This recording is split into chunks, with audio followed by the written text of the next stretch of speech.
Morning. How's everybody doing? Just gonna get some things ready so I can eat some little breakfast. So I'll just wait a few seconds, see if anybody connects before I actually start sharing my thoughts today. All right.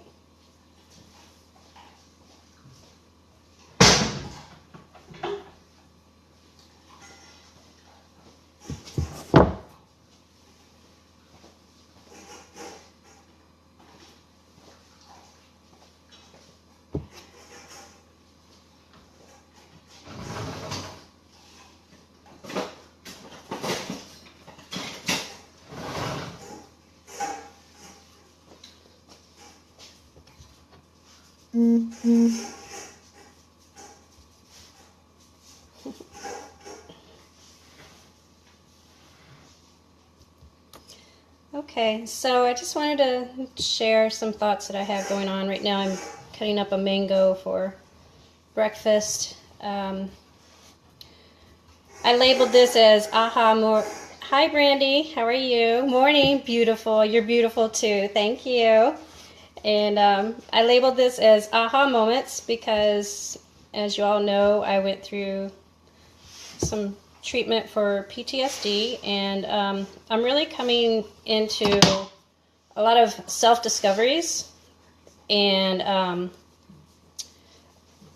I'm choosing to share those experiences and those moments with you all because, number one, most of you are friends and family, and you care about me, and I care about you. And, it's kind of frustrating when you get together after not seeing each other for a while, or even talk to each other, haven't seen each other or talked for a while, and you're playing this whole catch-up game. And it's like the one question that really kind of I don't know how to answer a lot of time is when people are saying, how are you doing? It's like, do you want to know this very second? Do you want to know like within the past week, the past month? That's a loaded question. So I just figured, hey Lyndon, how you doing? I use these opportunities to share with you all where I'm at right now. So when I do talk and see you all, we can enjoy the present instead of trying to play catch up.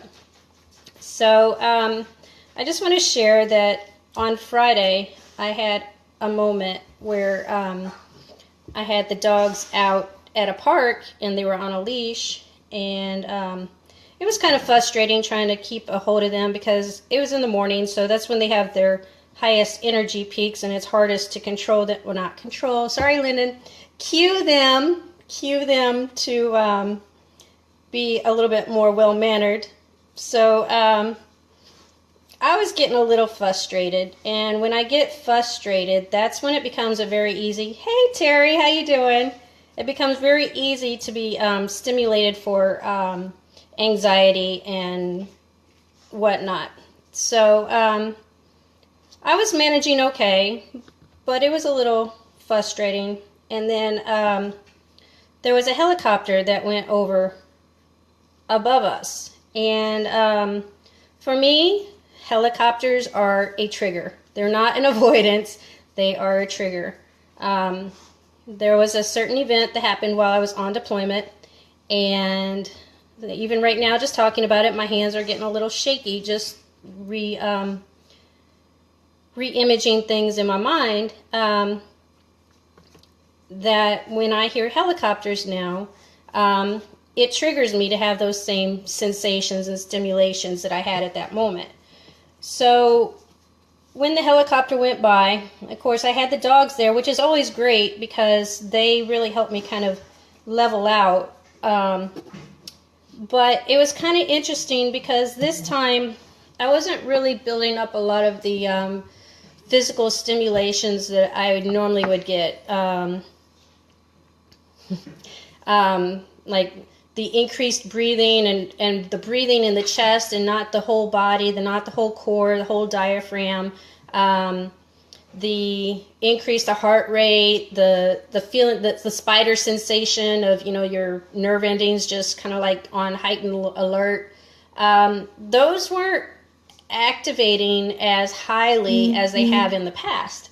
And I thought that was interesting because for me, that, knowing now more about PTSD and understanding anxiety better, it was showing to me, hey Sonia, how you doing? I haven't heard from you for a minute. So it was interesting for me because I was learning that my sensitization to the trigger was starting to become desensitized. But then something else started to happen. I started to experience my mood. My mood was starting to sink down into that dark place that I don't like. Nobody likes the dark place. And it was interesting because I was like, this is odd. I wasn't, where is this coming from?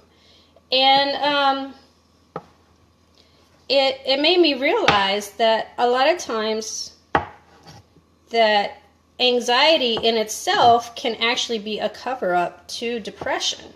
And what I was doing was I was feeling that sinking sensation of depression, and I started to realize, now I understand a little bit better, why am I getting these like, I don't know why I start feeling bad at certain times. And in a way, depression it explained a lot to me. I don't really want to get into detail about the event that happened, but there was a loss of life in that event. And even like just being in the military, hey Trey, Milton, how you doing? Even just being in the military, and you know what, I'm glad you came on because you'll understand exactly what I'm talking about. Being on embassy duty, you got Marines. Your Marines are rotating like every 2 months. So you get a new face, a new body that you're introducing into the group, and you got a person that just left. So you have a certain period where you I looked at it as you kind of mourn, you kind of go into like a mini depression because you miss having that person around. So, okay, there, we reconnected. So when you have these little periods when people are constantly coming into your life and leaving out of your life and coming into your life and leaving out of your life, and you're leaving out of people's lives and you're coming into people's lives. Being in the military, you're always rotating, you're always changing your environment. And it made me realize that depression isn't necessarily something that is just specifically because of a large event, life event. The constant moving around like that and having to adjust emotionally really can still cause little episodes of depression. And so what I started to realize is that with that particular incident in my my deployment, was it triggered those feelings of many depressions. And so it explained to me why I got into such a bigger hole, so to speak, of depression, because I've constantly had to avoid really feeling any kind of depression for the little mini depressions that I had throughout my career. And once I was able to realize and sense that I was going into a mini depression, it made it easier to know how to deal with it. If you don't know what you're getting into, it's hard to know how to deal with it. And it's like anything in life. If you don't have a plan, you feel like you're just wandering around. You feel hopeless. You don't know you don't feel confident in what you're doing. And that starts eating away at your self-confidence, your self-esteem. Sorry, I got a knife. I'm dicing up mangoes. I want you to think I'm like, oh, she's got a knife and she's talking about depression. No, don't go calling nobody. So, anyways, yeah, it just was interesting that I could identify that a lot of the depression, little mini depressions that I haven't really faced and learned to acknowledge and appreciate was due to the fact that I had a lot of anxiety on top of it that was covering it up, so I didn't even know that I was experiencing what I was experiencing. So that happened on Friday, and I didn't talk about it. I thought about doing a live feed at the time, but you know, you got a lot of things that start happening, and you're like, okay, I just don't have the time to talk about it right now. And that's what happened. You know, the weekend came, my kids had game, Chance had a game, Xander had a birthday, you know, just getting things done around the house, just things happen. So it's like, no, now it's not the time. So I've got a little peace and quiet and doing a little reflecting, so that's why I came on and decided to talk to y'all about that. So just wanted to share that I had a moment, and I had some realizations, and I had an aha moment, and it makes it just a little bit more easier to cope with when you understand what's going on, and you can properly deal with it. You can plan better and be more prepared.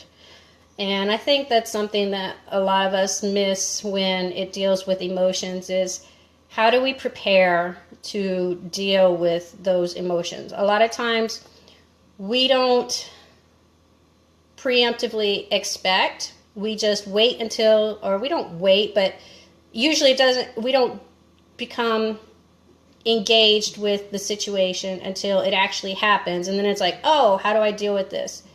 So just food for thought. Put a little thought into how to mentally prepare for bad times before bad times come on you. And I feel more confident and capable in